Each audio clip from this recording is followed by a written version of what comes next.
আসসালামু আলাইকুম আমার প্রবাসী ভাই ও বোনেরা, তোমাদের জন্য একটা ভিডিও বানাইতেছি। প্রবাসকে দেখারতাছ, নিজের জন্য কি কিছু করতেছ? নিজের জন্য আগে করবা, ফ্যামিলির জন্য তো অবশ্যই করবা, ঠিক আছে। কিন্তু মনে করো যে মাসে লক্ষ লক্ষ টাকা ইনকাম করবা, বা 50,000, 30,000, 40,000 টাকা ইনকাম করবা, করে হেরা যে সব ফ্যামিলির দেখায় দেয়ালাইও না। এটা মাথায় রেখো যে নিজের ভবিষ্যৎ আছে, ঠিক আছে। নিজের অ্যাকাউন্টে বেশি না করো, 5,000, 2,000, 3,000 প্রতি মাসে তো রাখবা।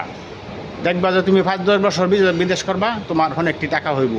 যদি তোমারে আপন জনেরা যদি না দেখে, তোমার কোনো সমস্যা নাই।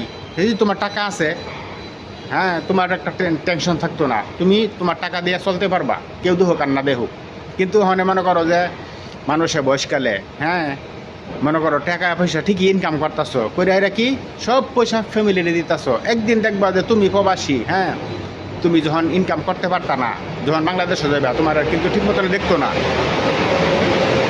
আর যদি তোমার কাছে টাকা থাকে, কেউ তো হোক আর না দেখুক, তোমার টেনশন নাই। একটা জিনিস মাথায় রাখবা, তোমাদের নিজের অ্যাকাউন্টে, আমি বললাম না 5,000 পারো, 10,000 পারো, 2,000 পারো, 1,000 পারো, রাখতে হইব।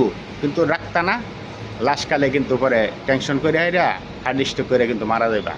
আমি বলে দিলাম, অনেক প্রবাসীরা দেখতাছি, হ্যাঁ, মনে করো 15 বছর, 20 বছর, 30 বছর বিদেশ খাইতে হাইরা ওই তো লোকে মনে করো কান্তাছে।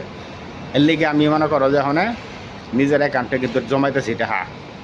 তোমরাও কিন্তু এরকম প্রতি মাসে যাই পারো, যেরকম ইনকাম হোক, ঠিক আছে, নিজের অ্যাকাউন্টে কিন্তু রাখবা। কিন্তু তুমি নিজের অ্যাকাউন্টে না রাখো, তা কিন্তু লাস্টকালে তোমরা টেনশন করবা। টেনশন করা লাগবে না, কামে করতেছো না, ফ্যামিলির তো অবশ্যই দেখবা, দেখো সমস্যা নাই। কিন্তু তোমার অ্যাকাউন্টে অবশ্যই টাকা রাখবা। কিন্তু বন্ধুরা, আমার কিন্তু একটা তোমাদের কাছে, আমি একজন প্রবাসী মানুষ হইয়া দাবি করলাম, তোমাদের ফ্যামিলি তোমাদের ফ্যামিলি যতই বালা হোক, ঠিক আছে, মক্কা থেকে মনে করো হজ করে আইও, সমস্যা নাই। কিন্তু তাও বিশ্বাস করা যাইব না। নিজের অ্যাকাউন্টে যেভাবেই পারো প্রতি মাসে তোমরা কিন্তু টাকা থইতে হইব। যদি না থও, লাস্টকালে কিন্তু তোমরা ফস্তাইবা। একটা কথা মাথায় রাখবা, কারণ আমরা প্রবাসীরা আছি, আমরা টাকাটা কিন্তু ভালোবাসে, আমাদেরকে ভালোবাসে না, সত্যি কথা বলতে, বুঝছো। তো অবশ্যই তোমরা মাথা রেখাইরা নিজের অ্যাকাউন্টে টাকা পয়সা রাখবা। তোমার কাছে আমার অনুরোধ।